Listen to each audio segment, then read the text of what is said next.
بسم اللہ الرحمن الرحیم الحمد للہ رب العالمین والصلاة والسلام علی اشرف الانبیاء والمرسلین۔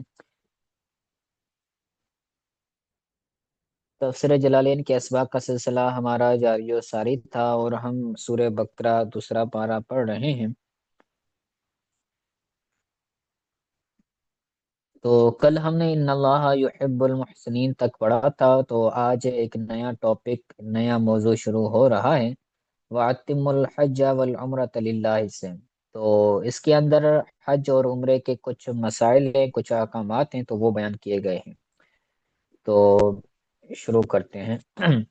فرماتے ہیں وَأَتِمُّ الْحَجَّ وَالْعُمْرَةَ لِلَّهِ، اور پورا کرو، مکمل کرو حج اور عمرے کو اللہ کے لیے۔ حج اور عمرے کو اللہ کے لیے یعنی اللہ کی رضا کے لیے پورا کرو، یعنی ادوہما بحقوقہما، یعنی ان دونوں کو، حج اور عمرے کو، ان کے حقوں کے ساتھ پورا کرو، یعنی جو جو کما حق ہو ان کو ادا کرنے کا جو حکم ہے تو اسی طرح ان کو ادا کرو۔ غرض مفسر ہوگا آسان معنی بیان کرنا۔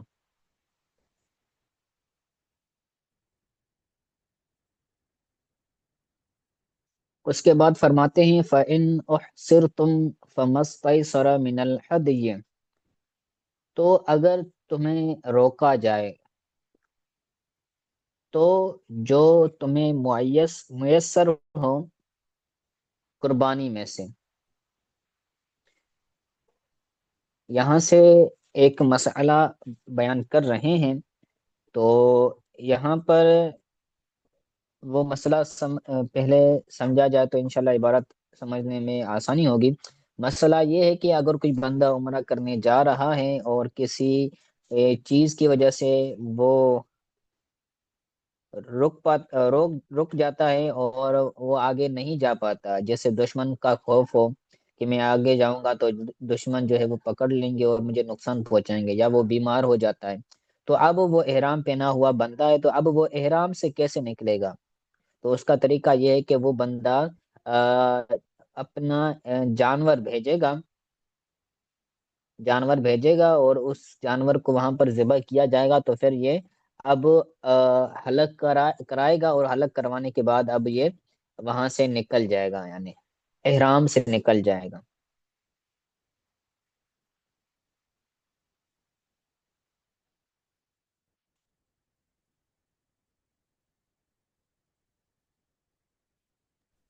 یہ ساری کہتے ہیں جانور تو ادھر ہی بھیجے گا؟ یعنی حرمین کی طرف۔ اگر وہ جانور بھی نہ بھیج سکتا ہو، جیسے آج کل پاکستان میں کوئی مسئلہ بن گیا ایئرپورٹ پر کسی کا؟ جی جی، تو وہ پیسے بھیجے گا، پیسے کی وجہ سے پھر وہاں پر کوئی اس کا ہوگا تو پھر وہ ادا کرے گا۔ جی ٹھیک ہو گیا۔ تو کہتے ہیں فَإِنْ أُحْصِرْتُمْ فَمَا اسْتَيْسَرَ مِنَ الْهَدْيِ، تو اگر تمہیں روکا جائے تو جو میسر ہو قربانی میں سے، تو وہ قربانی تم دو۔ تو احصرتم کے بعد نکالا منعتم ان اتمامها بعدو، یعنی تمہیں روکا جائے اس کو پورا کرنے سے، یعنی عمرہ پورا کرنے سے یا حج پورا کرنے سے تمہیں روکا جائے، منع کیا جائے، بعدو، دشمن کی وجہ سے۔ غرض مفسر ہوگا آسان معنی بیان کرنا۔ تو فمستیسر یعنی تیسر، یعنی جو آسان ہو، جو میسر ہو تمہیں، وہ ادا کرو۔ من الحدی علیکم، یعنی تم پر حدی ہے، حدی کہتے ہیں قربانی کے، یعنی وہ جانور جس کو حج یا عمرے کے اندر ذبح کیا جاتا ہے اس کو حدی کہتے ہیں، یعنی قربانی سے مراد حج اور عمرے کے لیے جو قربانی کی جاتی ہے، وہ عام جو ہم کہتے ہیں تو اس کو حدی نہیں کہتے ہیں۔ ٹھیک ہے، تو تیسر کے اندر غرض مفسر ہوگا آسان معنی بیان کرنا، علیکم یعنی تم پر وہ لازم ہے، یعنی لزوم کو بیان کرنا علیکم سے، ٹھیک ہے۔ وہ ہوا شاتن، اور وہ بکری ہے۔ تو ہدی دو طرح کی ہو سکتی ہے، بڑا جانور بھی ہو سکتا ہے اور چھوٹا جانور، جیسے بکری ہے تو یہ چھوٹا ہے، وہ بین سطور لکھا ہوا ہے نا، ادنا ہو شاتن، ان میں سے جو ادنا ہے یعنی کم از کم ہے وہ بکری ہے۔ ٹھیک ہے، تو اس کے اندر غرض مفسر ہوگا مراد بیان کرنا یا وضاحت کرنا، غرض مفسر ہوگا، مراد تو نہیں ہو سکتا۔ ٹھیک ہے، آگے فرماتے ہیں ولا تحلقوا رؤوسکم حتی یبلغ الحدی محلہ، تم اپنے سروں کا حلق نہ کرو یہاں تک کہ وہ ہدی اپنی جگہ پہنچ جائے۔ ہدی یعنی وہ جانور یہاں تک کہ اپنی جگہ کو نہ پہنچ جائے تب تک تم حلق نہ کرو، جانور پہنچ جائے، جانور کو ذبح کر لیں، اب تم حلق کر سکتے ہو۔ اور حلق کر کے وہ کیا ہو جائے گا، اب وہ احرام سے نکل آئے گا، اب وہ جو چیزیں اس کو احرام کے اندر کرنا حرام ہوں گی تو اب وہ کرنا حلال کر سکتے ہیں، یعنی وہ جو چیزیں احرام کی حالت میں کرنا جائز نہیں تھی اس کے لیے، تو اب وہ کر سکتا ہے، اس کے لیے جائز ہو جائے گی۔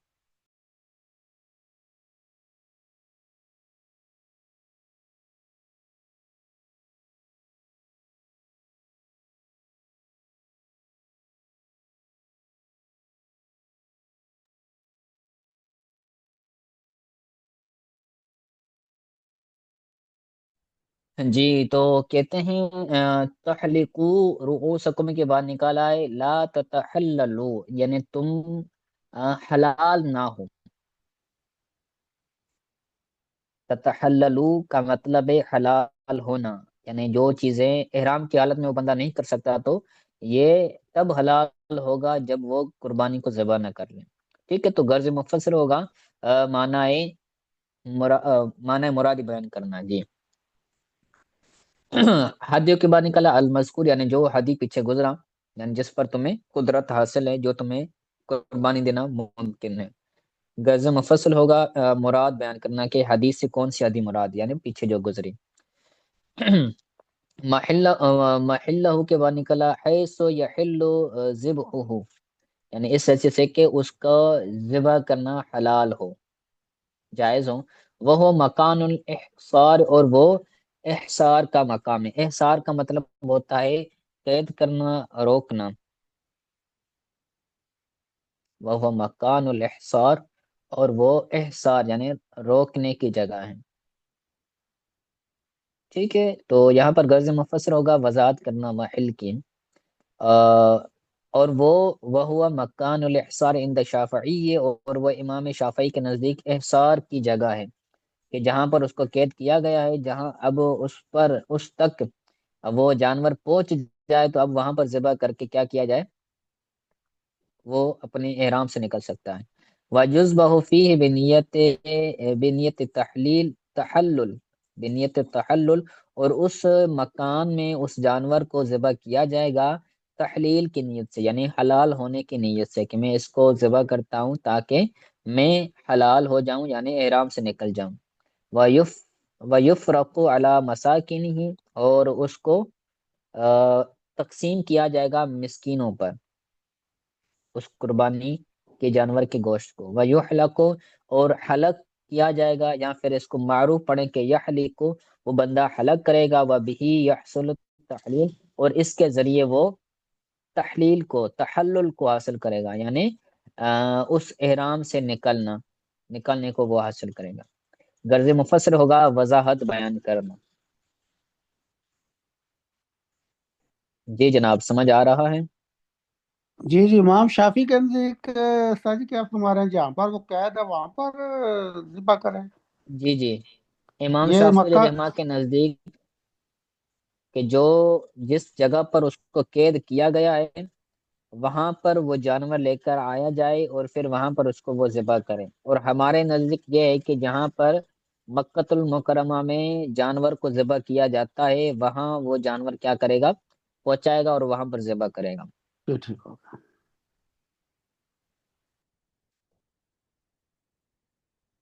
اس کے بعد فرماتے ہیں فمن کان منکم مریضا او علی سفر او او به اذى من رأسه ففدیۃ من صیام او صدقۃ او نسک، تو تم میں سے جو بندہ مریض ہو یعنی بیمار ہو، تم میں سے جو بندہ بیمار ہو یا پھر اس کے سر میں تکلیف ہو، او بہی عزم من رأسی، یا اس کو اس کے سر میں تکلیف ہو، اذیت ہو، تو اب کیا کرے گا؟ فدیہ تم من سیام، تو وہ روزوں تو وہ فدیہ ادا کرے گا، یعنی تو اس پر فدیہ ہے۔ من سیام، یعنی یہ من بیانیہ ہے، یعنی روزہ رکھے گا، او صدقتن یا پھر صدقہ کرے گا، او نسکن یا پھر جو ہے وہ بکری کو ذبح کرے گا۔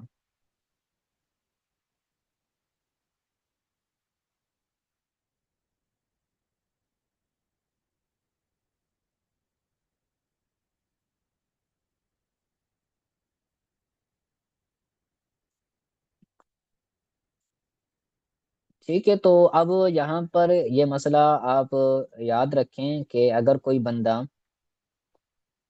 یعنی یہاں پر یہ مسئلہ ہے کہ اگر کوئی بندہ حالت احرام میں ہے، تو وہ حالت احرام میں وہ اپنا سر نہیں منڈوائے گا جب تک وہ جو قربانی کا جانور ہے وہ کہاں تک پہنچ جائے، وہ جہاں ذبح کیا جاتا ہے وہاں تک پہنچا جائے۔ اگر اگر اس کے سر میں کوئی تکلیف ہے یا وہ بیمار ہے اور وہ اپنے حلق جلدی کروا سکتا ہے حالت احرام میں، حلق کرانا یہ جائز نہیں ہے جب تک وہ جانور نہ پہنچ جائے۔ لیکن اگر کوئی بندہ بیمار ہو جاتا ہے یا پھر اس کے سر میں تکلیف ہو جاتی ہے، تکلیف کی بھی وضاحت کرتے ہیں، تو اب کیا کرے گا؟ وہ بندہ حلق کروا لے گا، اپنے بالوں کو جو ہے وہ منڈوا لے گا، اور اب اس پر کیا ہوگا؟ فدیہ ہوگا۔ پھر فدیے کی تین صورتیں بنتی ہیں، یا تو وہ سیام روزے رکھے گا، یا صدقہ دے گا، یا جو ہے وہ بکری کو ذبح کرے گا۔ تو جتنا بڑا جو جرم ہوگا تو اس اعتبار سے اس کو وہ لازم ہوگا فدیہ۔ تو یہ احکام حج و عمرہ کے اندر آپ اس کو پڑھ سکتے ہیں ڈیٹیل کے ساتھ۔ تو کہتے ہیں جو بندہ بیمار ہو یا اس کے سر میں تکلیف ہو، تکلیف کا مطلب کیا ہے؟ کمل و صداع فحلق فی الاحرام، جیسے جوؤں کا ہونا، اس کے سر میں بہت زیادہ جوئیں ہیں، یا صداع، یا اس کے جو ہے وہ سر کے اندر سر درد ہے۔ صداع کا مطلب ہے سر درد۔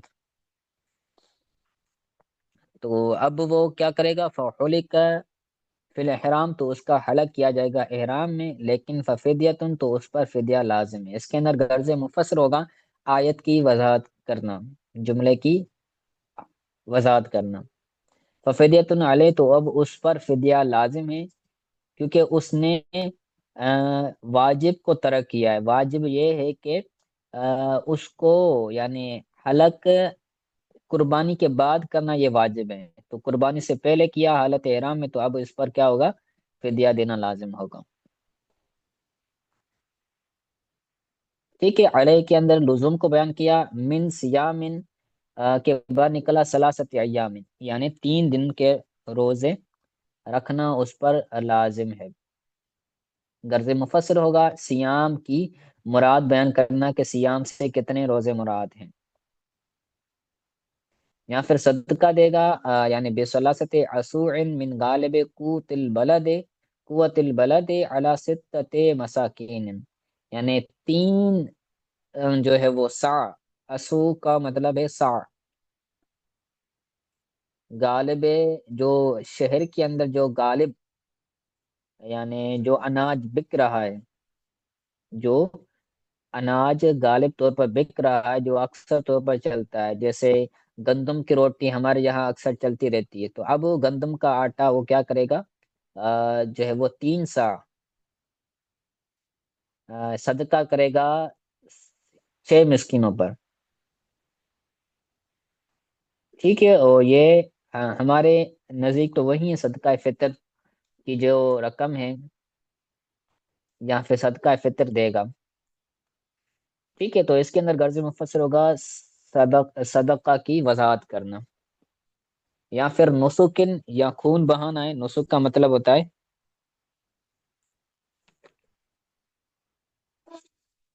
نسک کو کہتے ہیں خون بہانا، یعنی قربان کرنا، یعنی ذبح شاہ، یعنی اس کو اگر مصدر پڑھیں ذبح شاد، بکری کو ذبح کرنا۔